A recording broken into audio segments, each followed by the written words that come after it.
Selamat siang, Bapak Ibu sekalian, saudara sekalian, Shalom.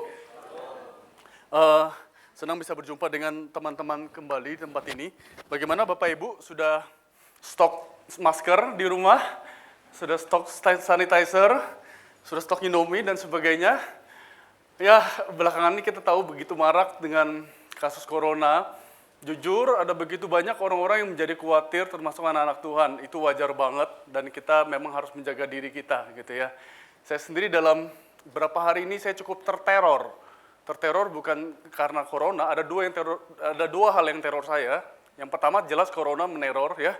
Jadi setiap kali ke tempat umum pegang sesuatu, cuci tangan, sanitizer, apa gitu ya. Ya, bagi saya itu cukup memberikan sedikit ada teror, tapi ada teror yang lebih dalam dari itu, yaitu apa? Mama saya. Kenapa mama saya? Mama saya itu hampir setiap hari itu telepon, ya. Kamu di mana? Ke mall nggak hari ini? Pakai masker nggak hari ini? Kemana aja hari ini? Gitu ya. Sudah cuci tangan belum? Setiap hari begitu, Bapak Ibu. Ya, kemarin minggu lalu saya ada pergi pernikahan keundangan teman di Bali. Terus kemudian dia telepon saya, bawa masker nggak? Bawa. Bawa berapa? Bawa 5. Kok cuma 5? Lah, kan aku cuma 3 hari di Bali. Bawa 10 dong. Loh, maksudnya? Mama suruh aku 1 hari pakai berapa masker, Mak? 1 cukup. Loh, terus ngapain bawa 10 gitu? Karena saking takutnya dia, saking khawatirnya. Bapak Ibu yang dikasih dalam Tuhan, betapa corona ini mengkhawatirkan. Cuma satu pesan dari saya ialah, kita boleh takut terkena corona. Kita takut dikarantina karena virus. Tapi jangan sampai hal itu mengkarantinakan iman kita. Amin. Jangan sampai kita hidup itu seperti tidak ada Tuhan gitu loh. Seakan-akan kayak corona segalanya, kita lupa ada Tuhan. Ya, kita bersyukur belakangan bahwa ada info bahwa virus itu sudah bisa disembuhkan. Walaupun tidak ada obatnya, tapi bisa self-healing dengan imun yang kuat gitu ya.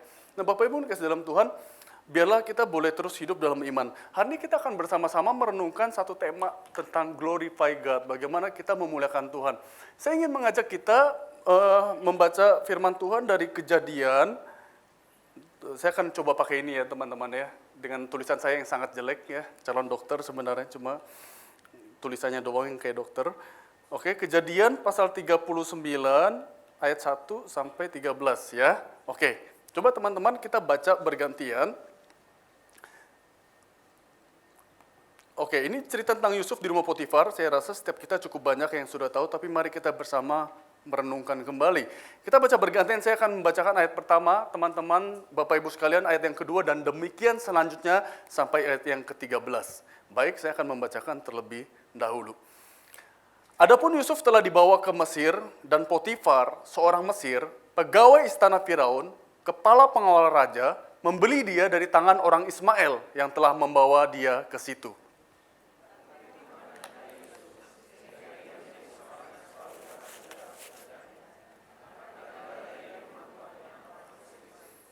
Setelah dilihat oleh tuannya bahwa Yusuf disertai Tuhan dan bahwa Tuhan membuat berhasil segala sesuatu yang dikerjakannya,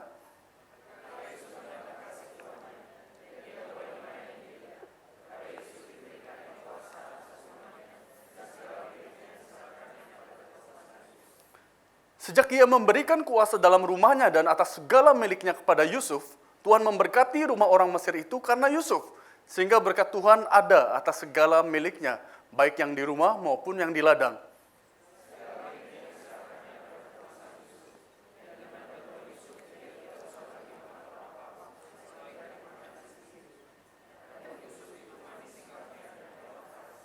Selang beberapa waktu istri tuannya memandang Yusuf dengan berahi, lalu katanya, marilah tidur dengan aku.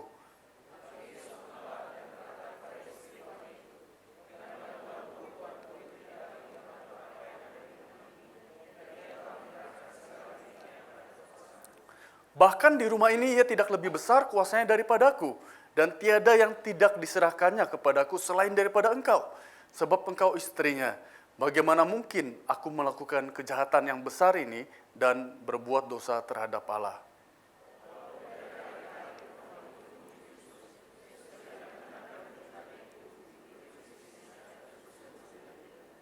Pada suatu hari masuklah Yusuf ke dalam rumah untuk melakukan pekerjaannya, sedang dari seisi rumah itu seorang pun tidak ada di rumah.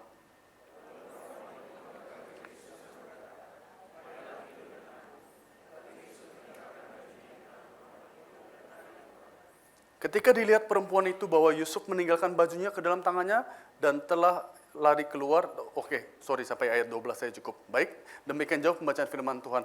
Teman-teman yang kasih dalam Tuhan, berapa minggu yang lalu saya sempat pelayanan ke Palu, dan kemudian saya dengan beberapa orang-orang yang di Palu sana, kita keliling kota Palu dan kami menyusurin beberapa tempat-tempat yang bekas tsunami, terutama di bagian pinggiran pantai, pinggiran laut gitu ya. Dan kita melihat ada begitu banyak gedung-gedung yang hancur, yang masih puing-puing, yang belum dipulihkan. Ada begitu banyak jalan-jalan yang dulunya lurus jadi bergelombang, dan ada begitu banyak tempat-tempat yang masih tersisa bekas-bekas tsunami yang begitu parah, gitu ya. Dan kemudian saya berjumpa dengan salah seorang dari mereka yang mengajak jalan sama saya. Dia berkata demikian, saya waktu terkena tsunami, saya sudah merasa hidup saya hancur. Kenapa? Usaha dia hancur semua. Tokonya hancur. Dia punya toko dan tokonya hancur. Dia baru beli rumah untuk dijadikan usaha baru di pinggir pantai. Baru beli dengan cicilan yang masih panjang. Hancur. Berantakan. Dia kasih tunjuk, ini rumah, ini ruko yang saya beli. Tiangnya itu sudah bengkok, saudara. Sudah spiral, tiang sudah kacau dan sebagainya. Sudah hancur. Dan saya tidak punya biaya untuk bayar cicilan rumah yang baru dibeli ini.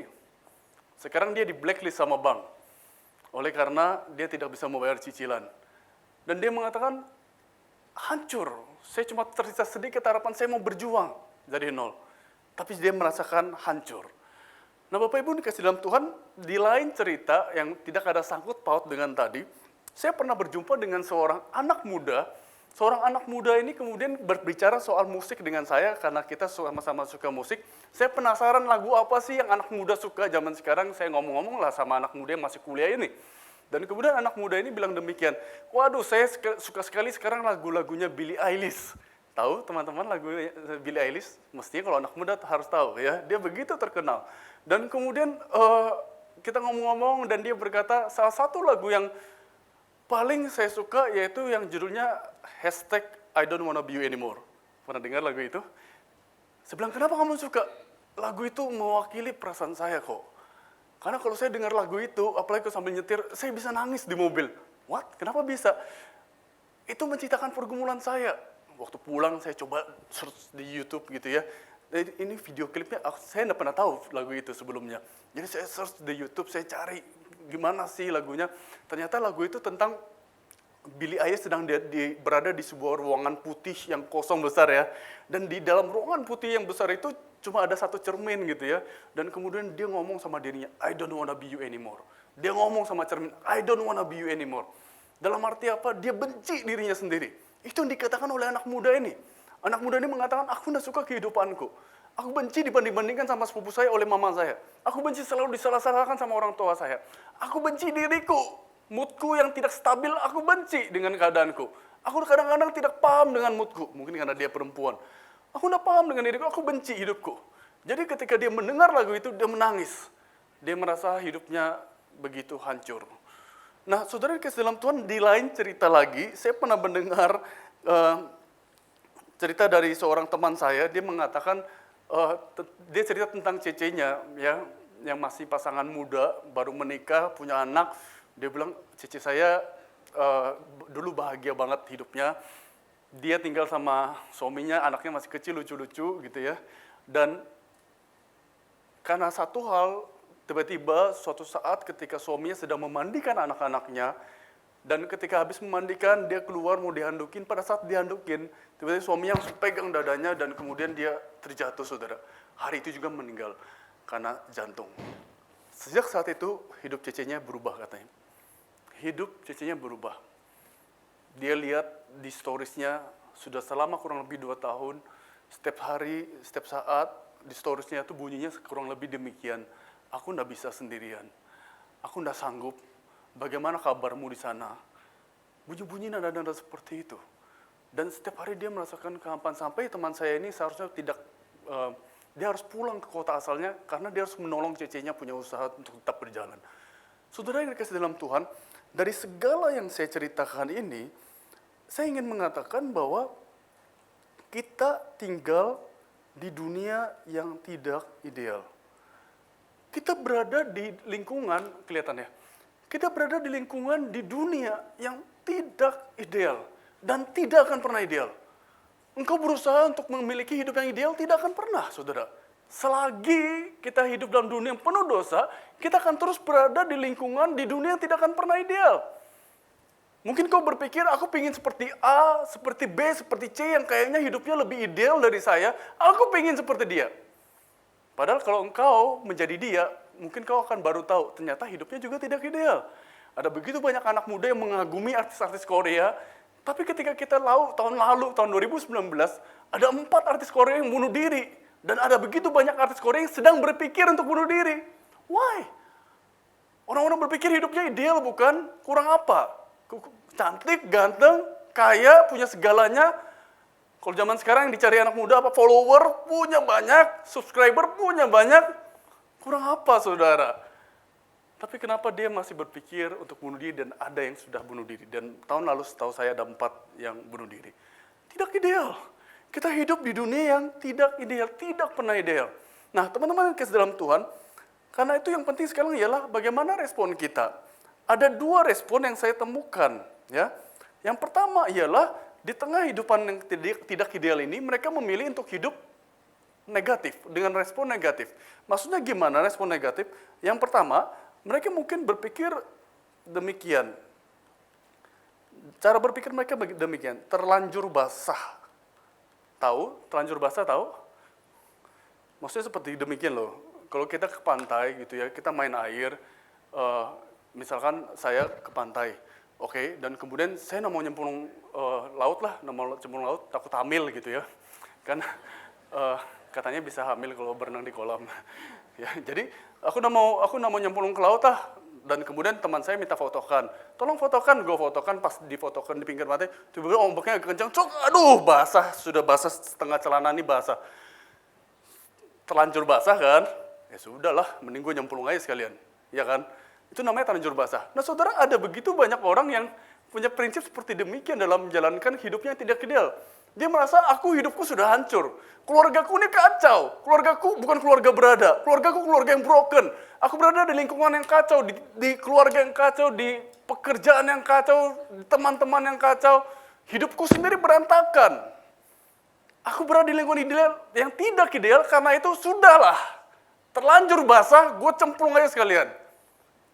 Lalu dia semakin merusak hidupnya. Ada begitu banyak anak muda yang berpikir demikian. Sudah terlanjur basah. Saya pernah mengenal seorang anak muda yang berada di keluarga yang sangat tidak ideal. Mamanya itu jauh lebih dominan daripada papanya. Kalau papa mamanya bertengkar, yang nangis papanya.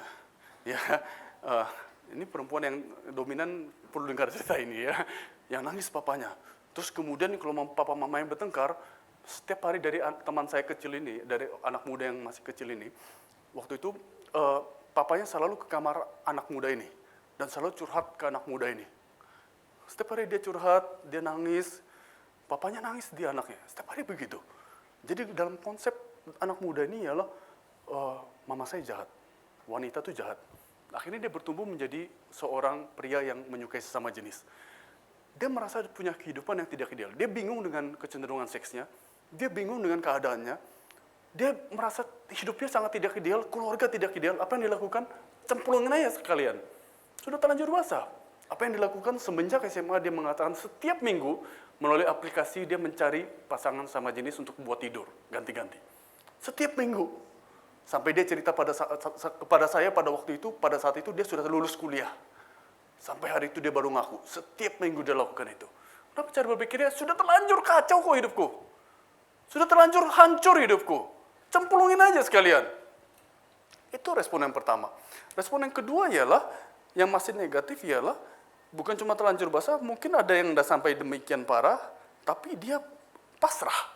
Dalam arti apa? Ya sudah, dunia ini sudah tidak ideal, ya sudah. Gue ikut aja maunya dunia. Dunia ngajarkan cara korupsi, gue korupsi. Dunia ngajarkan cara berpikir licik, gue juga licik. Gitu ya. Dunia mengajarkan sesuatu yang jahat, gue juga jahat. Seandainya kita semua penjual masker, dan dunia sudah mengajarkan, oke, kesempatan ambil untung 500.000, saya baru beli masker 500.000 satu pak. Serius, koko saya yang belikan, saya bilang, ngapain lu beli semahal itu? Dan kalau kita pikir, ya sudah, dunia juga begitu, gue juga begitu. Pasrah, artinya ikut-ikutan. Nah teman-teman yang kasih dalam Tuhan, tapi saya temukan ketika orang-orang menghadapi ketidakidealan, dengan dua pemikiran ini, terlanjur basah dan pasrah, yang terjadi ialah mereka makin hancur. Mereka makin hancur. Hancur, saudara.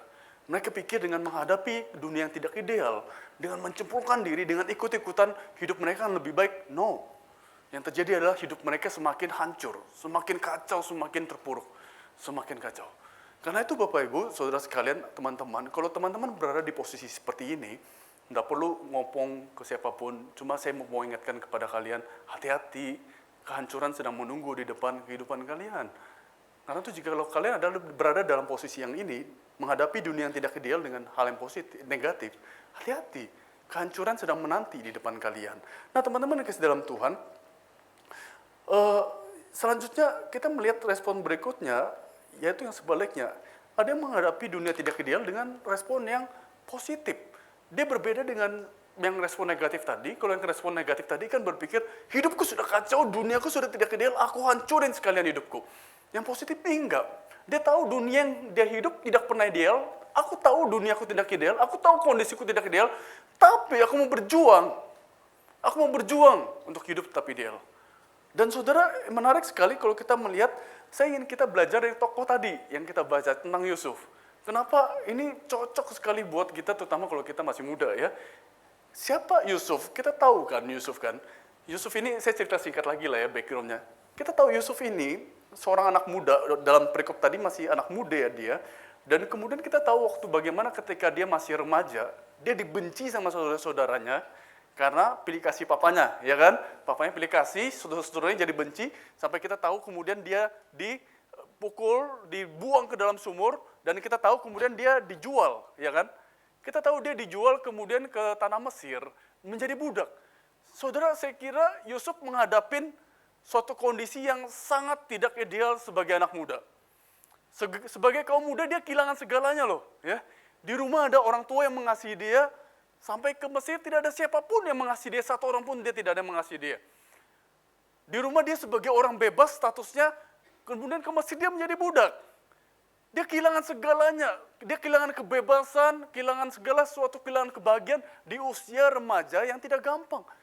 Saya kira kalau dalam usia seperti itu sangat mudah bagi kita untuk mengatakan, kita marah sama Tuhan, kita salahkan Tuhan, kenapa aku punya hidup seperti ini? Kenapa Tuhan izinkan ini terjadi? Dan kemudian apa yang kita lakukan? Kita memilih untuk respon yang negatif. Aku terjerumuskan saja diriku, sudah terlanjur. Hidupku sudah kacau. Sekaligus saja aku hancurkan hidupku. Kita bisa berpikir demikian. Tapi menarik sekali, Yusuf berbeda. Yusuf menunjukkan sikap yang positif, respon yang positif ketika menghadapi ketidakidealan hidupnya itu. Yang pertama, Bapak Ibu Saudara sekalian, saya melihat respon positif dia ialah dia melakukan apa yang benar. Di tengah dunia yang tidak ideal, dia tetap berusaha, dia tetap berjuang untuk melakukan apa yang benar. Do what right. Itu yang ditunjukkan dalam perikop kita tadi, bukan? Ketika kita tahu di usianya dia masih muda dan secara hormonal lagi sangat tinggi, dia digoda oleh istrinya Potifar. Bahkan Alkitab mengatakan setiap hari digoda. Itu sesuatu hal yang bagi saya bukan gampang. Istri pejabat, ya minimal cantik. Aku tidak tahu seberapa tua itu istri Potifar, tapi minimal cantik, minimal perawatannya oke, gitu ya. Minimal dia punya wangian yang berbeda dengan kelas-kelas kasta yang lebih bawah dari dia. Minimal dia punya kelebihan dibanding wanita-wanita lain.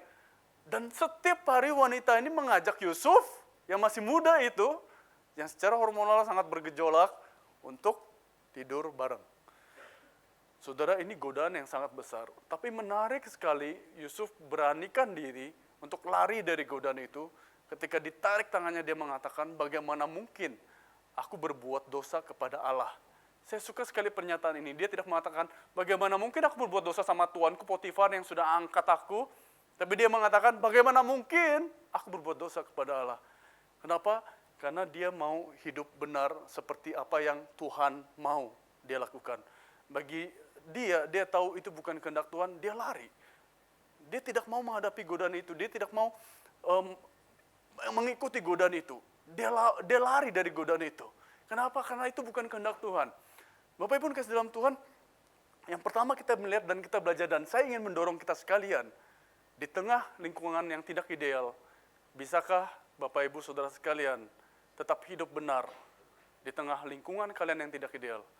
Kau mengatakan keluargaku sudah kacau, keluargaku sudah hancur. Bisakah engkau tetap hidup benar di tengah keluargamu yang sedang kacau itu? Kamu berada di lingkungan pekerjaan yang tidak ideal, semua berbuat curang. Bisakah engkau tetap hidup benar, menunjukkan tetap hidup benar di tengah lingkungan pekerjaan yang tidak benar itu?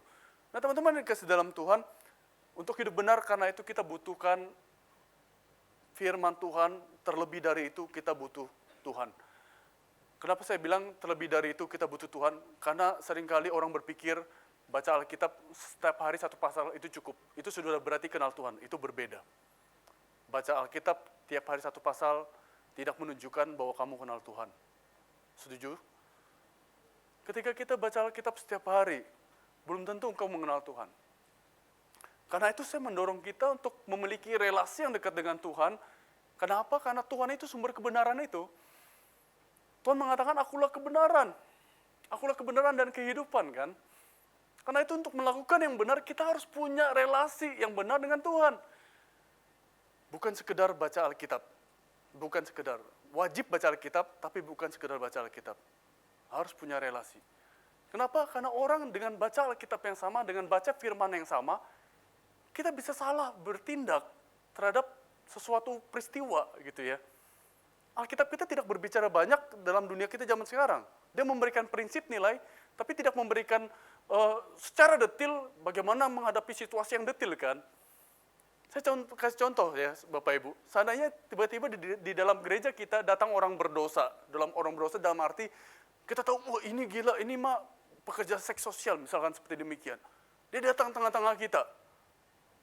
Ada orang yang bisa ambil dari ayat Alkitab mengatakan, seperti perjanjian lama, wah ini tidak bisa di tengah-tengah kita. Kalau di perjanjian lama harus lempar batu tuh, harus dikucilkan, gitu kan? Kucilkan dia. Bisa demikian. Ada juga yang bisa tafsirkan, enggak, Yesus mengatakan, Yesus saja menerima orang berdosa. Aku tidak menghukum kamu. Pergilah dan jangan berbuat dosa lagi. Pegang yang mana? Itu sebabnya saya mengatakan, kita butuh dekat sama Tuhan, supaya firman Tuhan yang kita baca itu tepat dan sesuai dengan apa maunya Tuhan ketika kita menerapkan firman itu. Paham ya teman-teman ya? Karena itu bukan jangan sekedar baca Alkitab, tapi punya relasi dengan Tuhan. Supaya kita peka. Sekalipun ketika kita dekat pun kita masih bisa salah. Tapi itu menolong kita untuk peka menerapkan firman Tuhan. Nah teman-teman kasih dalam Tuhan bukan cuma do what right, tetapi sikap positif Yusuf yang kedua ialah Yusuf itu punya mental, sorry ya jelek tulisannya ya. Dia itu punya mental do the best, saudara. Saya merasa Yusuf ini orang yang selalu mengerjakan segala sesuatu yang di depannya dia dengan terbaik, dengan semaksimal mungkin, dan dia berjuang untuk excellent mengerjakan apa yang dia lakukan yang dipercayakan kepadanya. Itu makanya menarik sekali kalau kalian perhatikan. Di ayat 2 dikatakan, ayat 2 mengatakan demikian nih. Tetapi Tuhan menyertai Yusuf sehingga ia menjadi seorang yang selalu berhasil dalam pekerjaannya. Saudara, saya percaya keberhasilan kita itu pertama penyertaan Tuhan. Tapi saya yakin-yakinnya Yusuf bukan tipe orang yang malas-malasan, yang tidak mau bekerja sama sekali, tapi dia adalah seorang pekerja keras dimanapun dia dipercayakan sebagai apapun. Bahkan kita tahu ketika setelah peristiwa ini dia dipenjara kan, di penjara pun dia melakukan sebaik mungkin apa yang dia bisa lakukan sampai dia dipercaya sama kepala penjara kan. Intinya apapun yang kesempatan yang dia terima, dia berusaha untuk lakukan yang terbaik, yang excellent di bidangnya dia. Dan tahukah Bapak Ibu, saya belakangan ini sangat diberkati dengan hal ini, bahwa ketika kita melakukan yang excellent di bidang kita, Sebenarnya kita bisa memuliakan Tuhan lewat hal itu. Justru kita memuliakan Tuhan lewat hal itu. Saya tertarik sekali kalau kita baca ayat yang ketiga, Bapak Ibu. Di ayat ketiga itu dikatakan demikian. Setelah dilihat oleh tuannya, ini Potifar, bahwa Yusuf disertai Tuhan, dan bahwa Tuhan membuat berhasil segala sesuatu yang dikerjakan, maka Yusuf mendapat kasih tuannya. Pernah pikir nggak teman-teman?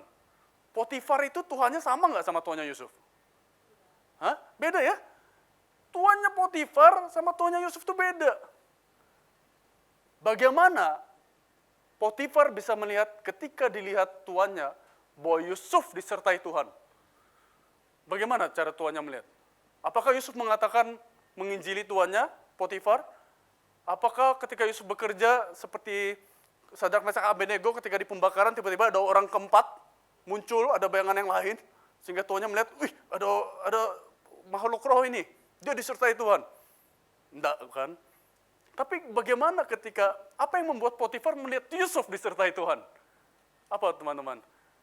Hasil kerjanya bukan? Dia melihat hasil kerjanya Yusuf berbuah. Hasil kerjanya Yusuf diberkati. Hasil kerjanya Yusuf berhasil berbuah, menuai sesuatu yang lebih dan lebih.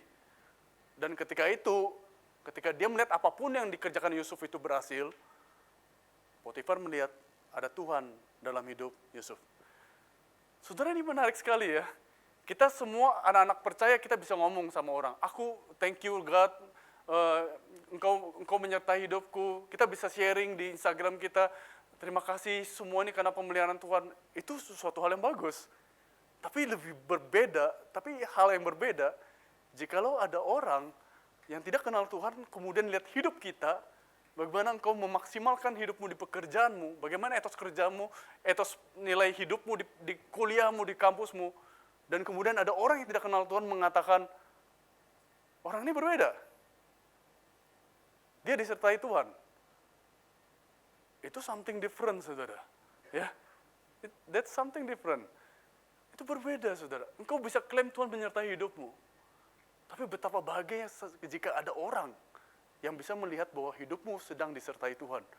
Karena dia melihat nilai hidupmu berbeda, cara kerjamu berbeda, bagaimana engkau maksimal dalam pekerjaanmu itu berbeda. Wow, itu sebabnya saya katakan, spirit do the best ini, lakukan yang excellent itu memuliakan Tuhan, Bapak Ibu. Ini memuliakan Tuhan. Kenapa? Karena orang bisa lihat dirimu berbeda. Saudara, saya begitu banyak dengar cerita para bos-bos Kristen yang mengeluh demikian. Aku tidak mau kalau cari pegawai orang Kristen. Hah? Kenapa? Kalau cari orang Kristen, ngakunya percaya Tuhan, ngomong tentang Tuhan bisa, tetapi kerjanya asal-asalan. Kerjanya malas-malasan. Kalau tidak disuruh, tidak mau kerja, tidak ada inisiatif. Kalau kita mau pecat, tidak enak, satu gereja. Gitu kan? Kita mau tegur, tidak enak. Aku kenal orang tuanya. Aku tidak mau cari orang Kristen. Malu nggak sih kalau dibilang seperti itu? Saudara, tidak cukup bagi kita untuk cuma do what right, tapi tunjukkan kualitasmu di bidang di mana kamu sudah dipercayakan. Engkau berada di pekerjaan apapun, engkau sebagai pelajar, sebagai apapun, termasuk saya sebagai hamba Tuhan, mari kita lakukan yang excellent di bidang kita masing-masing. Kita tunjukkan kepada orang-orang, ada Tuhan dalam hidup kita. Orang-orang tidak akan melihat ada Tuhan dalam hidupmu, jika kau cuma berkata kepada mereka, ayo percaya Tuhan. Tapi mereka lihat pekerjaanmu, kehidupanmu, tidak benar, gitu ya. Tapi lakukan yang terbaik seperti apa yang sudah dipercayakan kepadamu. Nah, teman-teman yang kasih dalam Tuhan, saya mengenal ada seorang di Makassar, ada seorang yang bernama Jeffrey Adam. Dia adalah seorang yang dari kecil suka gambar. Dia punya cita-cita dari kecil pengen jadi arsitek. Sampai dia usia 13 tahun, dia naik angkot. Pas dia turun angkot, jatuh. Kepalanya kebentur trotoar. Setelah itu, dia buta seumur hidup.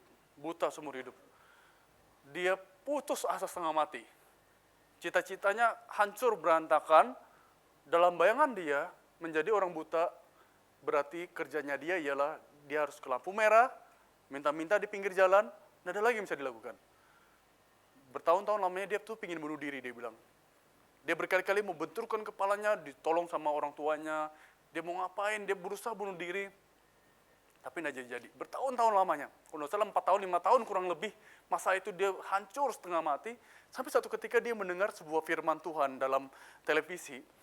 Waktu itu berbicara tentang, kebetulan bicara tentang perikop orang buta, dan kemudian datang kepada Yesus, dan ketika ada orang buta kan murid-muridnya itu, ngomong sama Yesus, tanya sama Yesus kan, Guru, mengapa orang itu buta? Salahnya dia atau salah orang tuanya? Dosa dia atau dosa orang tuanya? Tahu perikop itu?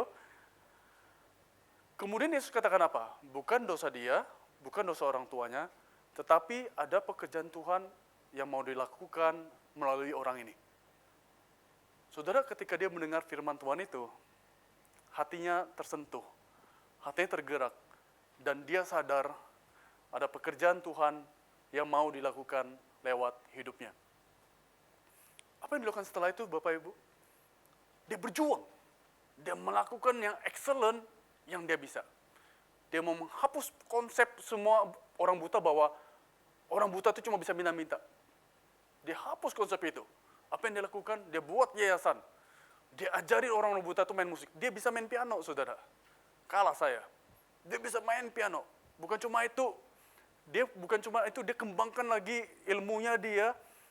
Dia bisa balas chat kita, ya. Dia kasih tunjuk kepada saya bagaimana cara balas chat orang buta. Pakai aplikasi apa, dia kasih tunjuk kepada saya.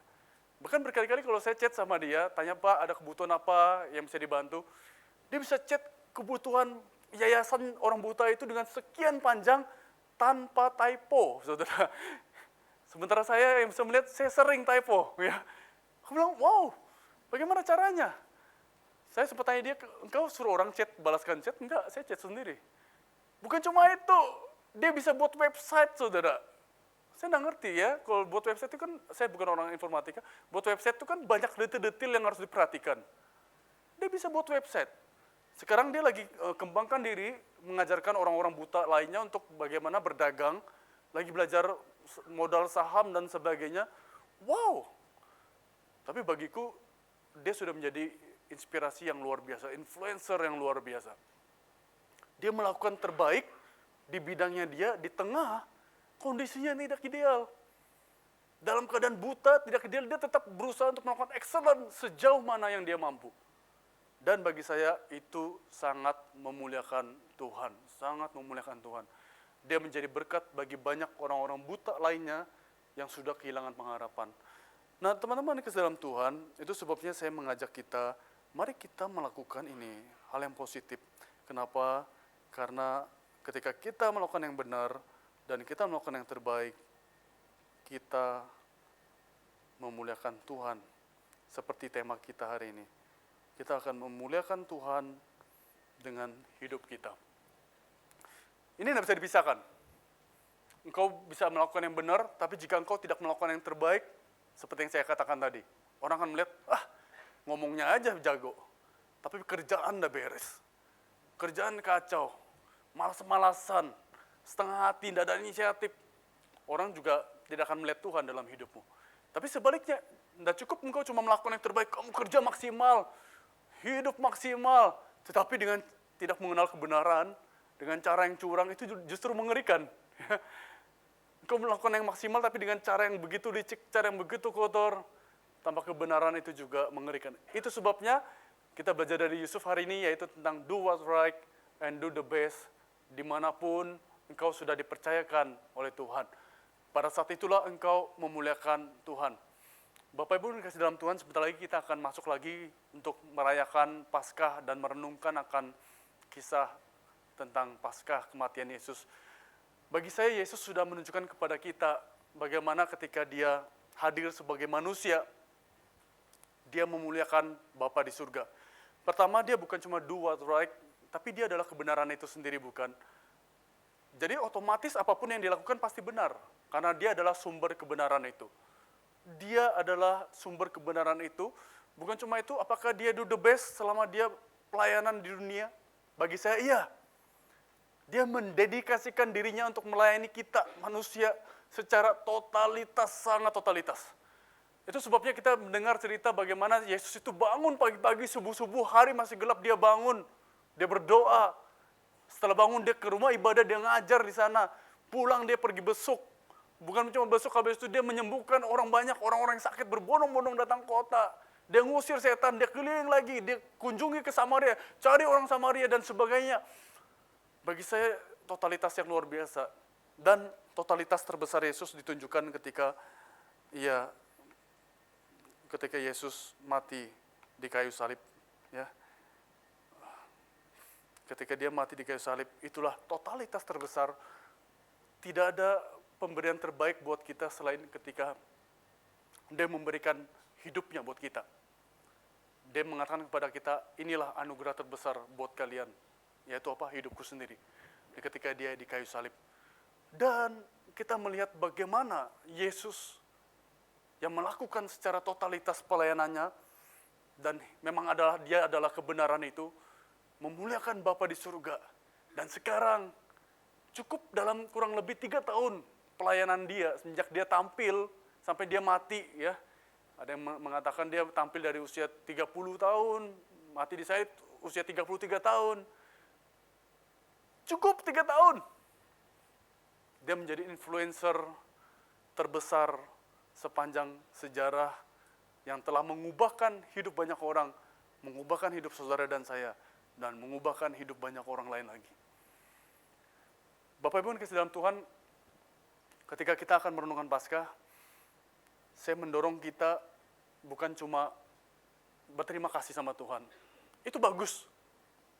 Setiap kali Paskah kita ingat kematian Dia, dosa kita yang ditebus, kita bersyukur, kita berterima kasih.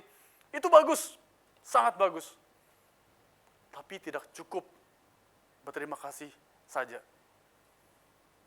Ambil tekad, katakan kepada Tuhan, aku ingin memuliakan Tuhan, glorify God, dimanapun Engkau tempatkan aku, sebagai apapun Engkau tempatkan aku. Jika saudara Gabriel dipercayakan dengan suaranya sebagai penyanyi, muliakan Tuhan di dunia itu. Jika engkau adalah seorang profesional, seorang entrepreneur, seorang pelajar, muliakan Tuhan di sana. Tunjukkan hidupmu berbeda dari yang lain. Tunjukkan kualitas kerjamu. Bukan cuma pintar bicara kebenaran, tapi tunjukkan hidupmu berbeda, cara kerjamu berbeda, nilai hidupmu berbeda, etos kerjamu berbeda, cara engkau mengasihi berbeda. Tunjukkan bahwa engkau berbeda dengan dunia ini. Pada saat itulah hidup kita memuliakan Tuhan, dan orang bisa melihat, wah, ada Tuhan dalam hidup kita. Saudara, miliki Tuhan dalam hidupmu, miliki kebenaran itu, hidup dalam firman itu, dan lakukan terbaik secara excellent dimanapun engkau berada. Jika engkau mengatakan, kok aku sudah telanjur di ranah yang ini nih, aku sudah telanjur di bagian ini nih, sudah hancur, selalu ada anugerah buat setiap kita. Yang hancur bisa dipulihkan, dan Tuhan sudah banyak saya dengar cerita, Tuhan seringkali memakai orang-orang yang sudah hancur, tapi diubahkan dan dipakai untuk dia bisa memuliakan Tuhan. Bisa memuliakan Tuhan, menjadi berkat oleh karena anugerah Tuhan.